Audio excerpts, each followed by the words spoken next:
श्री स्वामी समर्थ। दिवाळी सण हा वर्षातील सर्वात मोठा आनंदोत्सव। सनातन धर्माचा सर्वात मोठा सण येतोय दीपावली, ज्याला आपण मराठीमध्ये दिवाळी म्हणतो। हा सण संपूर्ण भारतात मोठ्या प्रमाणात साजरा होतो। गरीब, श्रीमंत, आबालवृद्ध सर्वच जण हा सण मोठ्या उत्साहात साजरा करतात।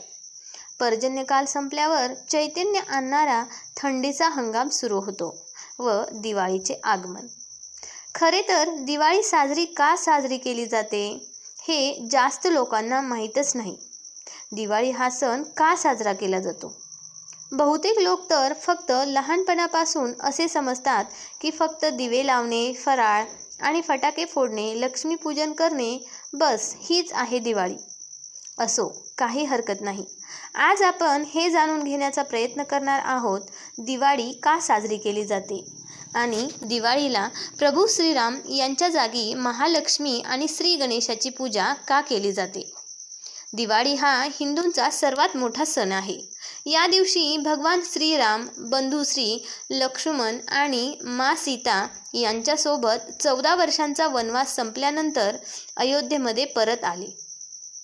अयोध्या नगरीमध्ये जेव्हा हे कळले की प्रभू श्रीरामाने रावणाचा अंत केला आहे आणि अयोध्येमध्ये पुन्हा येणार आहेत, तेव्हा पूर्ण अयोध्येमधील लोकांनी त्या जल्लोषात दसऱ्यापासूनच रांगोळी आणि दिव्यांनी अयोध्या सजवली होती।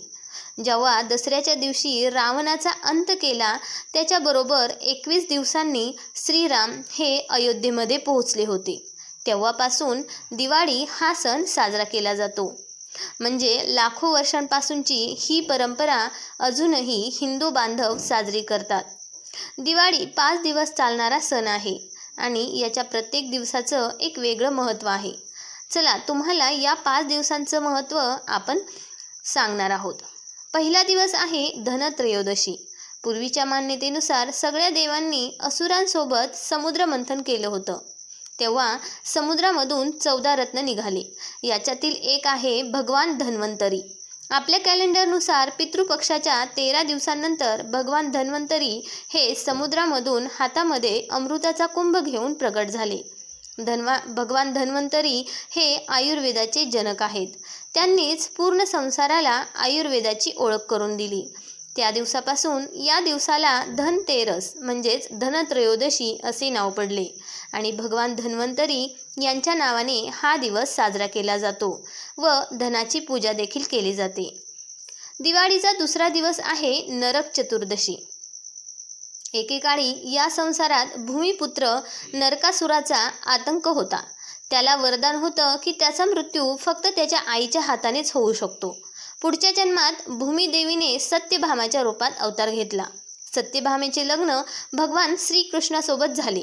त्यानंतर सत्यभामेने नरकासुराचा अंत केला। तेव्हापासून आजपर्यंत त्या दिवसाला नरक चतुर्दशी या नावाने ओळखलं जातं। या दिवशी असुरांचा अंत झाल्याने अभंग्य व आनंदोत्सव साजरा केला जातो। दिवाळीचा तिसरा दिवस आहे तो म्हणजेच लक्ष्मीपूजा। देव आणि असुर हे जेव्हा समुद्र मंथन करत होते, तेव्हा आई महालक्ष्मी प्रकट झाली होती। तेव्हापासून त्या दिवशी आपल्या घरी भरपूर यश, सुख आणि संपत्तीसाठी माँ लक्ष्मी यांची पूजा होते। दिवाळीच्या दिवशी आई लक्ष्मी यांच्यासोबत श्री गणेश यांची सुद्धा पूजा होते। पुरातन मान्यतेनुसार महालक्ष्मीला कोणतेही संतान नव्हते आणि आई पार्वतीचे 2 पुत्र होते। लक्ष्मीने पार्वतीजवळ श्री गणेश यांना दत्तक घेण्याची इच्छा प्रकट केली। पार्वतीला चिंता होती की श्री लक्ष्मी कधीच एका जागी थांबत नाही, मग गणपतीची काळजी ती कशी घेईल। याच्यावर लक्ष्मी म्हणाली की मी जिथे जाईन तेथे गणपतीला सोबतच घेऊन जाईन आणि म्हणून तेव्हापासून जिथे लक्ष्मीची पूजा होते तिथे गणपतीची देखील पूजा होते। खरं तर दिवाळीच्या दिवशी श्रीराम अयोध्येमध्ये आले होते, परंतु या दिवशी लक्ष्मी आणि श्री गणेशाची पूजा होते। पुरातन ग्रंथांनुसार त्यावेळी भगवान विष्णू हे आराम करतात आणि श्रीराम हे विष्णूचा अवतारच आहे। त्यामुळे भगवान श्रीराम यांची पूजा केली जात नाही।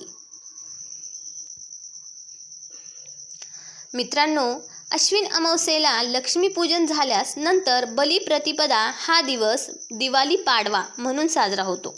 3.5 मुहूर्तांपैकी हा एक दिवस अतिशय शुभ मानला जातो. अक्षय तृतीया, गुढीपाडवा, विजयादशमी हे पूर्ण मुहूर्त असून दिवाळी पाडवा हा अर्ध मुहूर्त आहे. या दिवशी सोने खरेदी, सुवासिनीकडून पतीला ओवाळले जाते, असे खूप काही महत्त्व आहे.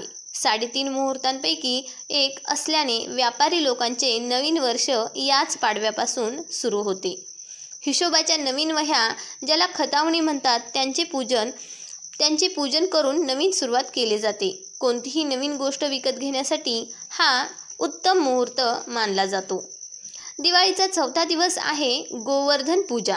रामायणानुसार जेव्हा श्रीराम हे लंकेवर आक्रमण करण्यासाठी सेतूचे बांधकाम करत होते, तेव्हा सगळे वानर हे आपल्या शक्तीनुसार दगड जमा करत होते. तेव्हा हनुमानजींनी हा सेतू बांधण्यासाठी गोवर्धन पर्वतच उचलून आणला होता. परंतु ते यायच्या आधीच सेतूचं काम झालं होतं. सेतूमध्ये मदत नाही करता आली म्हणून गोवर्धन पर्वताने त्याचं दुःख श्रीरामांकडे प्रकट केलं. श्रीराम यांनी वचन दिलं की पुढच्या जन्मात ते त्या पर्वताचा उपयोग नक्की करतील आणि हनुमानाला सांगितले की हा पर्वत पुन्हा त्या जागी ठेवून ये. पुढच्या जन्मात जेव्हा भगवानांनी कृष्ण अवतार घेतला तेव्हा गावातल्या लोकांना गोवर्धनाची पूजा करण्यास सांगितली. याला नाराज होऊन इंद्राने गोवर्धन पर्वतावर आक्रमण केलं. तेव्हा श्रीकृष्णाने लोकांना वाचवण्यासाठी पर्वत करंगळीवर उचलला आणि इंद्राचा गर्व मोडला. तेव्हापासून गोवर्धन पूजा केली जाते. 5वा दिवस आहे भाऊबीज. या दिवशी देवता यमराज आपल्या बहिणीला यमुनेला भेटायला त्यांच्या घरी गेले. त्यांच्या बहिणीकडून झालेला आदर सत्कार पाहून ते खूप प्रसन्न झाले. तेव्हा यमराजाने हे वरदान दिलं की या दिवशी जो भाऊ तिच्या बहिणीच्या घरी जाईल त्याला संकटांपासून मुक्ती मिळेल आणि मोक्ष मिळेल.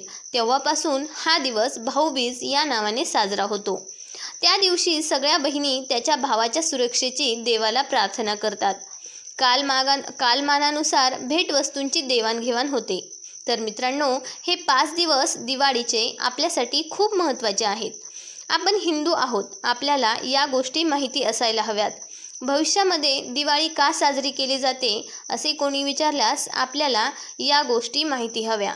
सद्यस्थितीमध्ये दिवाळी ही नातीसंवर्धन, आनंदाचे एकमेकांमध्ये देवाणघेवाण व जीवन सुखसमृद्ध बनवणे हा मूळ उद्देश आहे. खाणेपिणे हे तर विशेष नसून हितसंबंध वाढवणे हाच मुख्य हेतू समजावा. संसारातील अडचणी, दुःख व अडचणी विसरून सकारात्मक प्रगतीकडे नेणारा उत्सव म्हणजेच दिवाळी होय.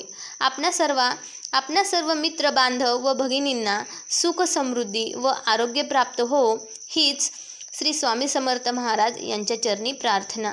श्री स्वामी समर्थ.